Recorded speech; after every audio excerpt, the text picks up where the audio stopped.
Hello, I'm Casey Dinges, Executive Advisor for the American Society of Civil Engineers. Thanks for joining me today as we discuss the surge of renewables in energy infrastructure. My guest today is Dr. Youn Sim, Principal Engineer at the Los Angeles County Department of Public Works and an Advisor Council Member on ASCE's Committee on Sustainability. Welcome, Youn. Yeah, thanks for having me. Glad to be here. Youn, in a digital and connected world, communities increasingly rely on readily available and hopefully uninterrupted electricity. According to the 2021 report card for America's infrastructure, renewable energy sources accounted for the largest portion of new generating capacity in 2020 and is on track to increase significantly between now and 2023. First of all, why is renewable and clean energy growing now? And why is it important to civil engineers? So unlike traditional fossil fuel energies, renewable energy discussions are often framed with three unique advantages it brings. They are decentralization, decarbonization, and democratization. The first, decentralization, because it can be generated in many different places in a distributed way, as opposed to centrally located traditional power plants. And the second, decarbonization, because it is a zero or net zero energy.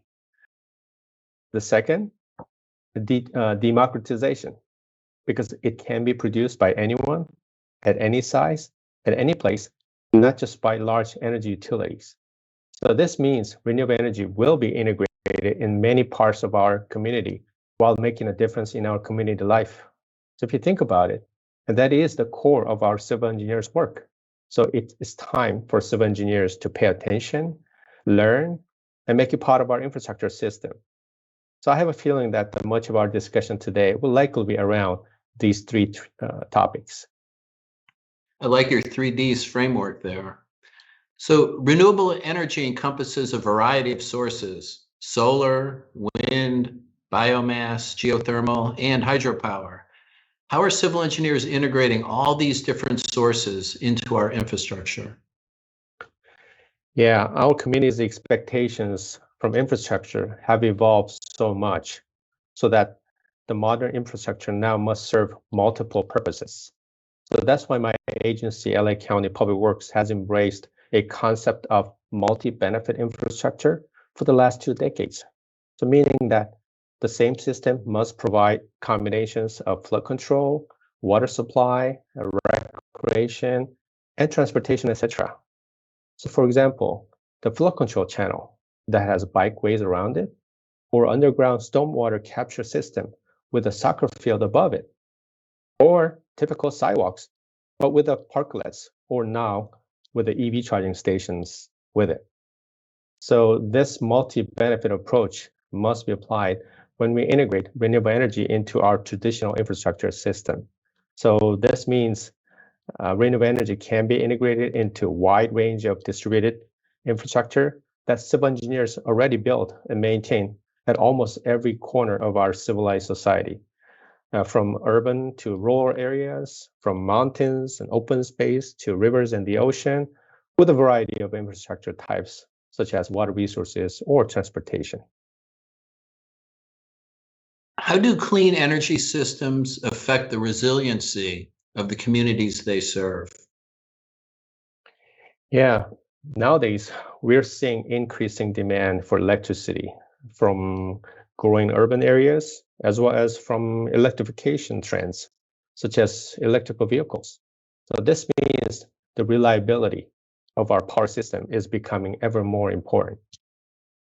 Especially in California, we have experienced power outages due to climate disasters like wildfires or simply excessive usage due to high temperature.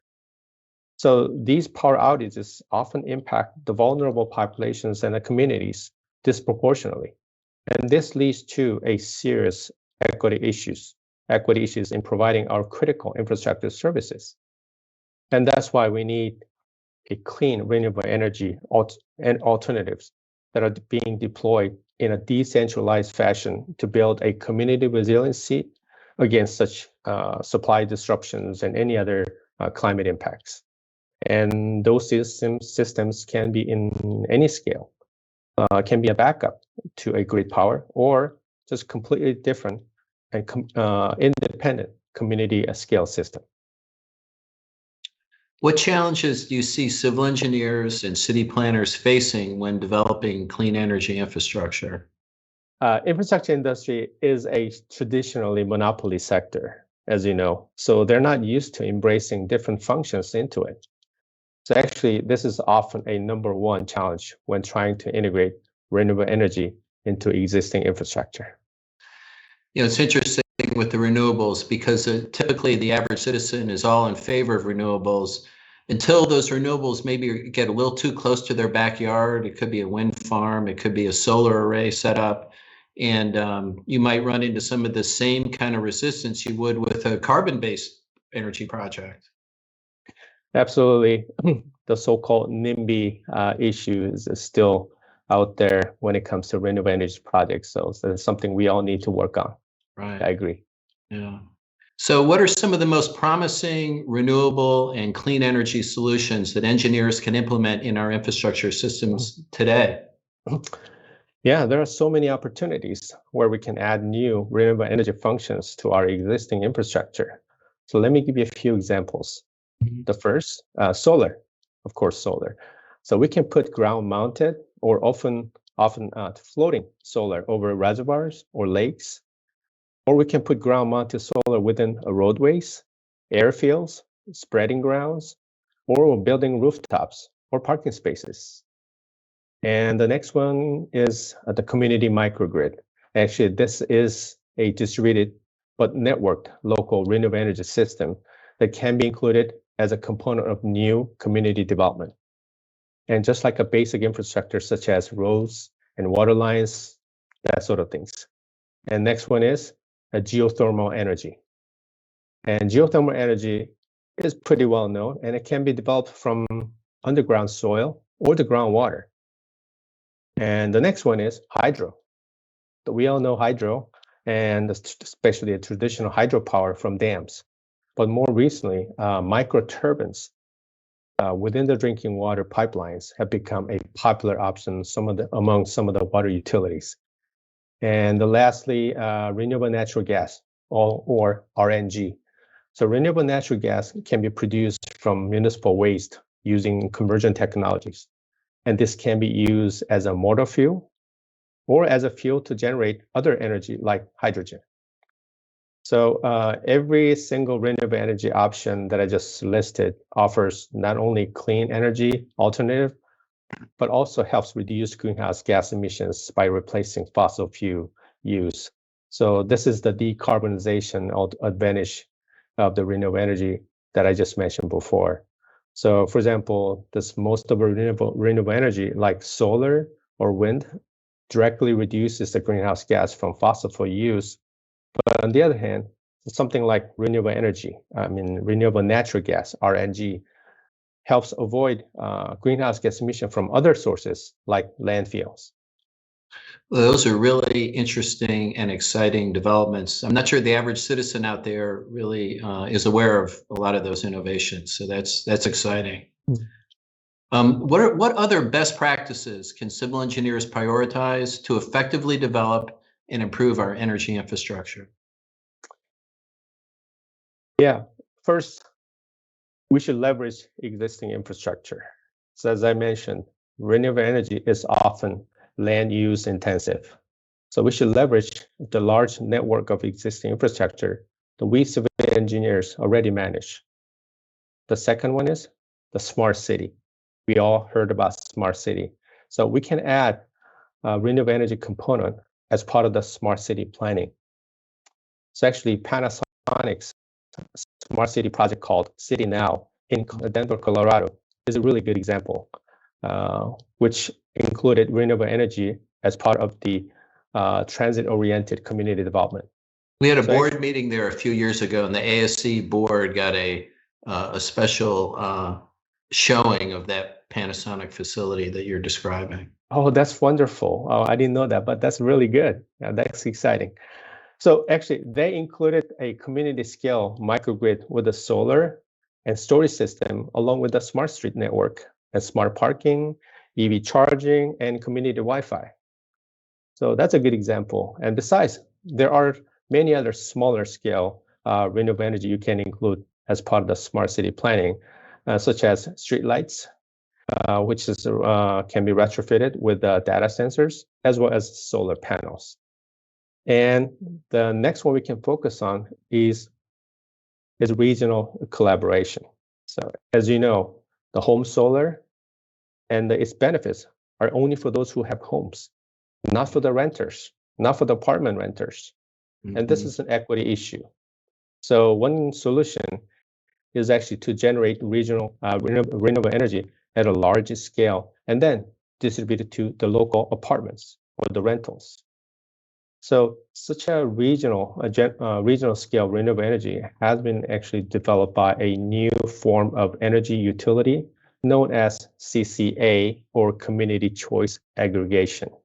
So for example, in California, Marin County and Los Angeles and Ventura counties have established a CCAs that consist of local cities who wanted a bargaining power to procure renewable energy at an affordable price for all communities. But the success of CCAs depends on the regional collaboration and the participation to benefit from the economy of scale. Is there any challenge when you develop a kind of a larger facility, the challenge of how you transmit that energy to where it's needed from where it's being produced? Wow, that's actually a good point. Actually, if you think about the renewable energy generation, the most ideal location happens to be in mid to central US, right, while the biggest demand is on the east part of the US. That's where right, the highest intensity demand is.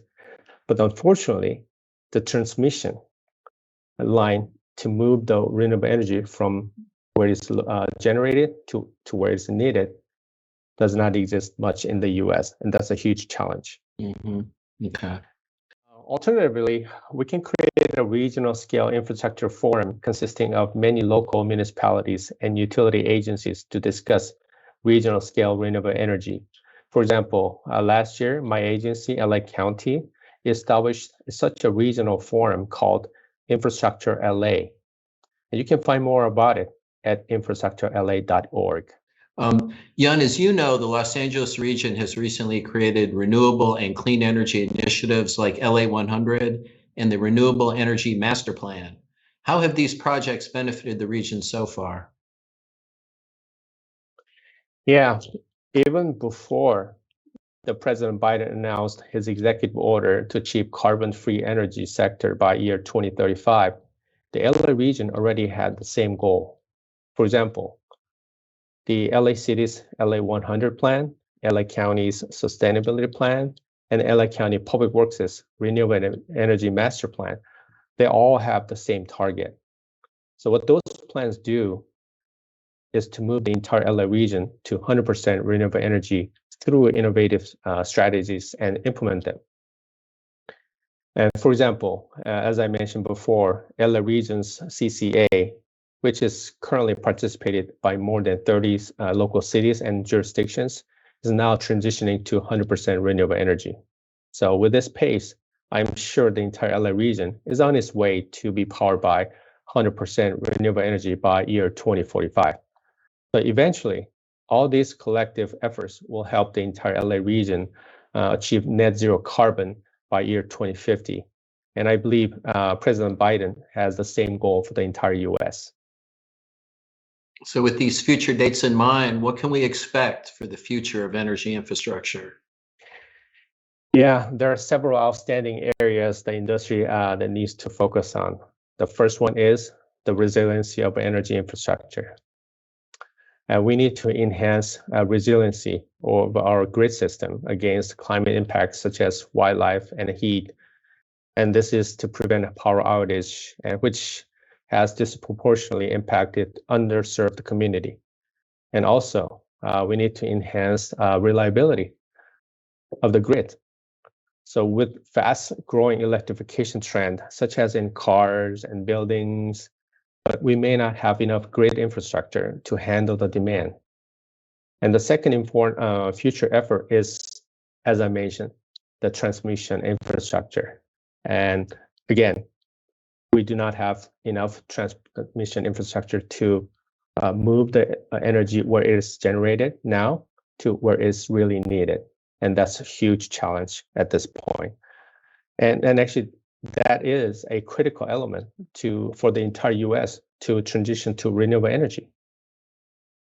And again, I believe the President Biden's Infrastructure Investment and Jobs Act has some funds allocated to help build that infrastructure. And the third one is about the renewable energy technology itself. Today, we may be generating more renewable energy than we can store or transport. And renewable energy is often intermittent, and which means generating electricity only when the sun shines or the wind blows. So unlike oil and gas, storage and transportability are the key challenges.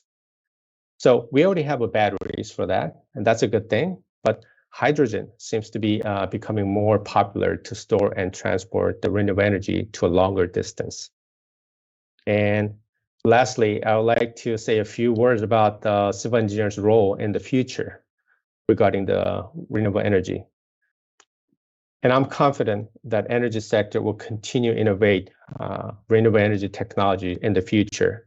But it is ultimately the civil engineer's role and job to integrate the energy into our society to benefit all populations. For example, for centuries, the civil engineers have been developing vital infrastructure to sustain and enhance our lives, such as water, transportation, and sanitation services. So now it's time for civil engineers to bring renewable energy to every corner of our society. But it must be done in an equitable way so that everyone, especially low-income and communities of color and rural communities, can benefit from this new generation energy. And that's why I would like to close my answer by saying that civil engineers are now in energy business. And I would like to encourage ASCE to invest in renewable energy infrastructure as well. Thank you, Youn. Your point about the equity issues is well taken too. Thank you so much for joining me today for this informative discussion on harnessing renewables in a changing energy landscape. Thanks for having me.